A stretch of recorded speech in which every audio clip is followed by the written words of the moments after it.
Hello there friends and welcome! This is a guide with everything you need to know about how to build a very overpowered shield character post-patch 1.04. Ever since the release of Elden Ring, shield builds have been nerfed twice already. First with the Barricade shield nerf and most recently with the Greatshields Talisman. Yet despite all that, shield builds are still extremely powerful, capable of easily handling anything the game throws at you, no matter if you are at the beginning of the game or even in the late game against the ultimate bosses, including the super boss Malenia herself. And as usual, I'll take you step by step from the beginning to the end game. So without further ado, let's get started. And first with a quick explanation behind some very important shield mechanics that you should master. So first we have guard boost. The higher it is, the less stamina you'll take whenever blocking with your shield. This is actually a percentile based amount, and even post patch 1.04 you can still easily hit 100 guard boost for 0 stamina when blocking, even without Barricade shield and also the Greatshield Talisman. Second we have shield poking, or the so-called turtle playstyle. Whenever you block with a shield, so long as you have a thrusting weapon, so a spear or a rapier type of weapon equipped, you can actually attack while also blocking at the same time. Please note that this requires you to attack with a light attack only. Lastly, we have guard counters. Whenever you block an enemy's attack, you can immediately follow up with a guard counter by going for a heavy attack. It's easy to notice because you'll hear this little sound effect when going for a guard counter. By default, guard counters have very high poise damage, which is great for breaking the enemy's stance, thus setting them up for critical hits. And they also do pretty nice damage that you can upgrade through certain gear, as I will show you later on. Ideally, you only want to go for guard counters if the enemy staggers whenever you block them with a shield. Quite a lot of the enemies in the game will stagger when you block their attacks, including powerful late game enemies. Alright, so now that we know these important mechanics, let us get into the build. First with the starter class. Ideally, as usual for melee characters, you want to start with Vagabond. For the very solid stats overall, especially mental stats. This doesn't mean you can't go with another class, but Vagabond is the best. And as for the keepsake, go with the Golden Seed as always for the very helpful extra Flask charge early game. If you want to play with this build from the start of the game, ideally you want as soon as possible both a nice shield upgrade and also your main weapon, of course. But if you don't care for the start of the game, you can just skip to the Fingerprint shield section, as all my videos are timed. So here's how it goes. For a Vagabond, you'll start with the Hitter shield, but you can quickly upgrade it to the Beast Crest Hitter shield, which you can find right at this enemy campsite, to the east of Stormhill Shack and Stormhill Castle, inside the chest, past the main barricade, then right here. This is just to give you a small upgrade over the Hitter shield, while you prepare for your first 2 Greatshield. Now when it comes to your main weapon, the Cross Naginata is still the best. It's such a powerful weapon that it will actually carry you from the very beginning to the end game. That's how good this weapon is. It already has bleed by default, which we can increase by a lot later on. Most importantly, as a spear and a thrusting weapon, you can attack with it behind your shield. Last but not least, it's also super easy to find, even at the early game, and here's how it goes. To find the Cross Naginata spear, head to the Gael tunnel, very close to the first Grace of Kaled, Rotville balcony. You can easily make your way here by just riding your horse from the starter area, without having to fight any foes. Enter the tunnels. Now once you reach this section, you have to drop down the planks here. Then another time. Yet another until you drop down to the bottom, where there will be a Grace. From the Grace, just go straight ahead, past the enemy here, then enter this little section at the right, past the small octopus enemy, and loot the corpse right here for the Cross Naginata. Now before finding your first Great Shield, let's talk about the ultimate shield buff in the game, Scholar Shield. This is a sorcery that requires only 12 intelligence. Whenever you cast it, your shield will glow blue for around 1 minute. And while this effect is on, you'll gain around 20 to 22% guard boost, no matter your shield type. Second, it also increases your magic, fire, lightning and holy damage negation by quite a lot. which is your main weakness because often you can block 100% of physical damage. The same isn't true for the rest of the damage types. Not with Scholar Shield however, because you'll only be taking chip damage at most. This will not stack with Barricade Shield, but doesn't matter because when you combine it with a shield that has high guard boost like the Fingerprint Stone Shield, you'll easily achieve 100 guard boost for no stamina loss on blocking. Plus, the duration of an entire minute means it's very powerful for both normal exploration and also boss battles. Very easy to recast when needed. And just like the Cross Naginata Spear, you can find this super early as well, by buying it from Sorcerer Selen at the Waypoint Ruin Cellar.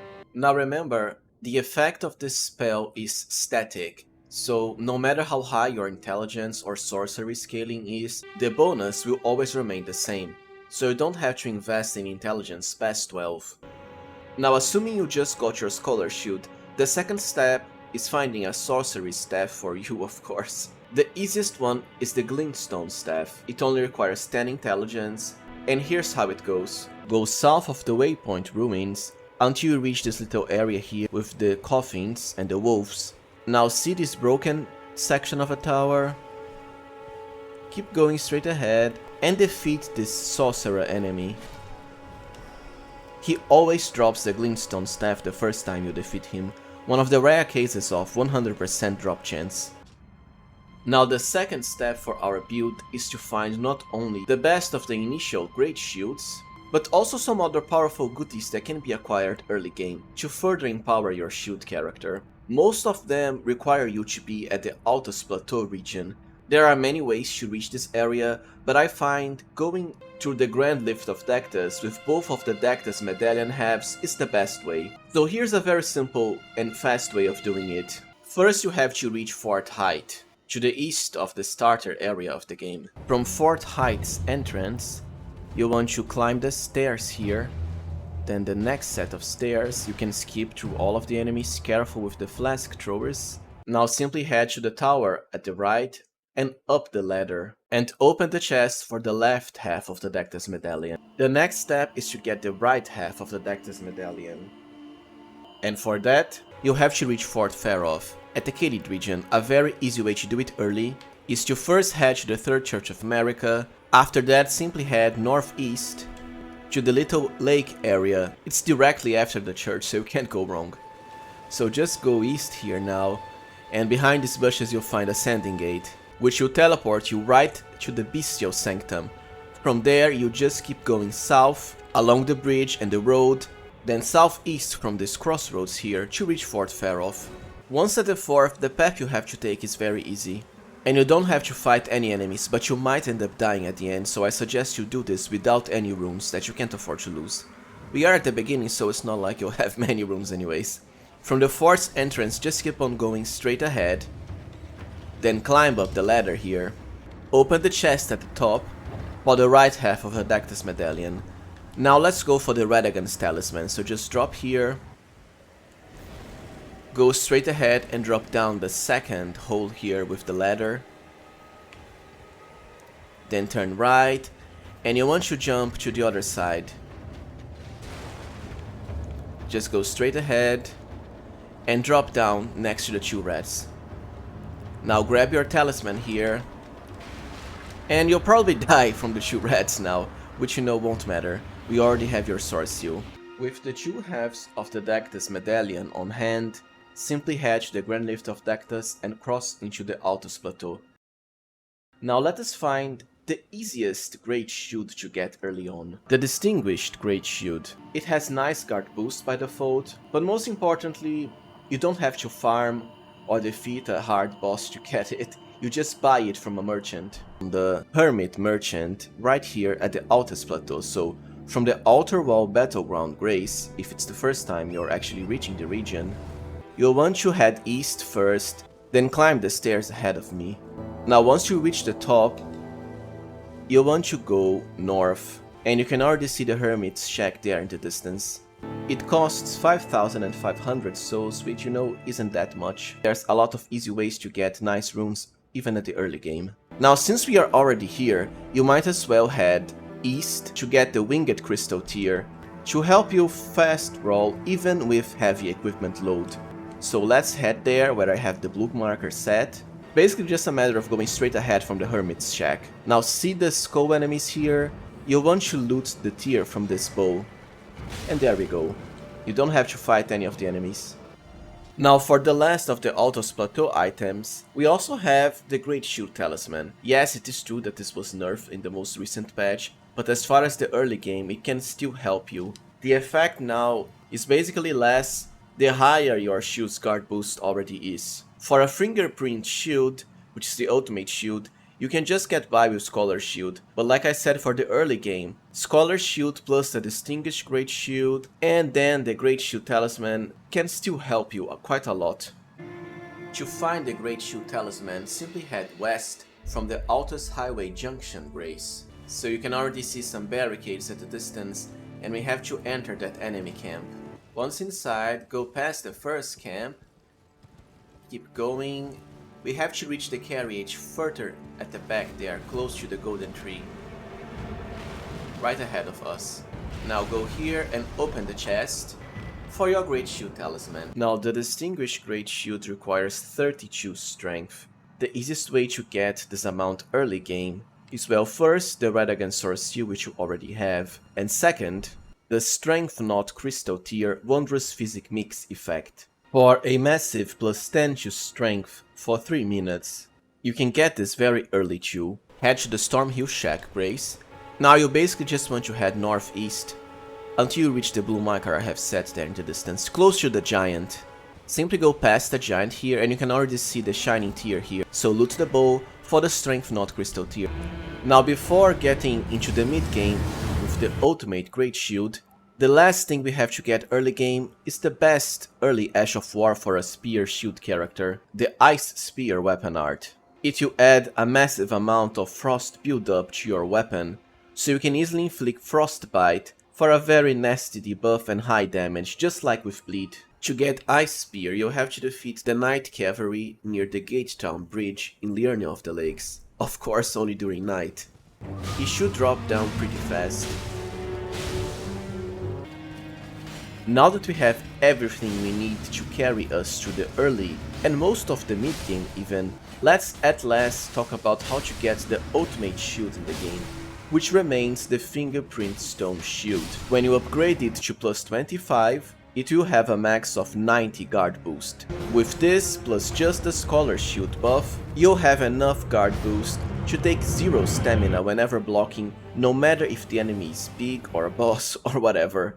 No matter the situation, really. Finding it can be a bit annoying, and I really recommend you do it without any runes that you can't afford to lose, because you'll probably end up dying a few times before getting it. It can only be found in the sewers of the royal capital, and to get there, you'll have to defeat at the very least 2 story bosses, such as Godric and also Renala. You'll then have to defeat the boss Mog the Omen at the subterranean Shunning Grounds. This will then unlock the Cathedral of the Forsaken Grace. From this area, then hit this section here to reveal a hidden path. Now proceed down ahead, past all of the dead NPCs here. Go down here. As a shortcut, you can already drop down the second one here. And now to the third. Now see the enemy to the left there playing the violin, go to where he is, then drop down to the platform right ahead of me, over here. So the goal is to keep dropping down these platforms without dying, that is. I won't lie, it's a bit of platform hell, so chances are you'll probably end up dying a few times before getting it right. Ideally you want to go for some small jumps. Try not to jump too close to the wall here, otherwise you'll probably end up pushed away. So like this. The next one is over there. See?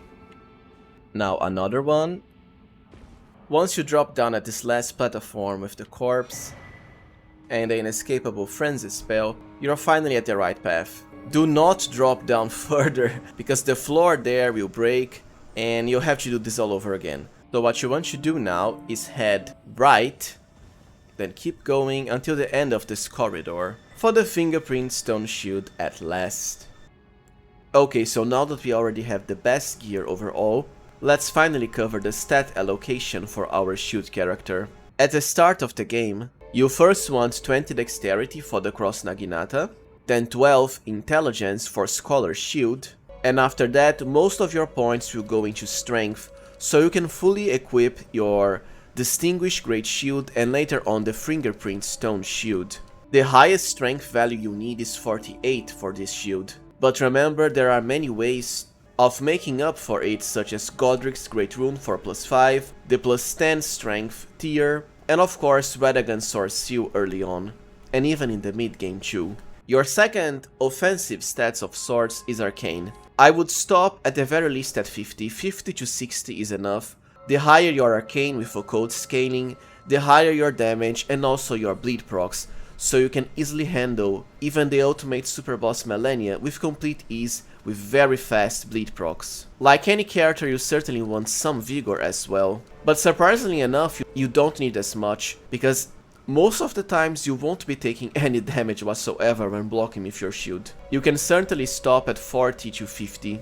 Pave is something you might or not want. I wouldn't go higher than 25, mostly just so you can get Golden Vow, but you can always go for the Commander's Standard buff instead, as a weapon. Endurance will depend on whether you want to go all out on heavy armor or not, but remember, even with heavy armor you can always rely on the Winged Crystal tier effect, and even your base stamina bar is enough to easily attack the enemy while poking behind your shield. Alright, so now let's talk about the best overall gear choices for our shield character. Like I said before, the Cross Naginata is by far the best for a weapon. At the early game you can go with the Ice Spear Ash of War, as for the late game, Seppuku without a doubt, for the massive increase to your bleed procs. Besides that, starting from the mid game, you can also upgrade your Cross Naginata into the Occult Affinity, for even more bleed and also a lot more physical staple damage, even against enemies immune to bleed, thanks to the very high arcane scaling. As far as armors, you have two paths basically. You can go with the heaviest of armors if you want, but the thing is, with shields, you'll be absorbing most of the damage outright. So honestly, you don't have to rely on heavy armor, you can truly go fashion Souls or fashion Elden Ring, and go with whatever armor type you want. That's one of the joys of a shield build. As an example here, I have a completely naked character, and he can easily destroy a late game powerful boss just fine. As far as talismans, please remember that I already have a guide on how to min-max damage, where I cover most of the best choices, but for this build in particular, the Ritual Sword Talisman, because you tend to be at full health for the extra boost to power, Lord of Blood's Exaltation, since we do have bleed weapons, the Rotten Winged Sword Insignia, and before that the normal Winged Sword Insignia, because with a shield build you can easily attack quite a lot of times in quick succession. And lastly, the Spear Talisman for even higher damage whenever you counterattack the enemy's own hits, by attacking them at the same time. Alright friends, so this was it for my updated shield guide. If you found this guide useful, then please remember to like, subscribe, and even consider becoming a channel member to support it if you can. Thank you for watching and see you next time, friends.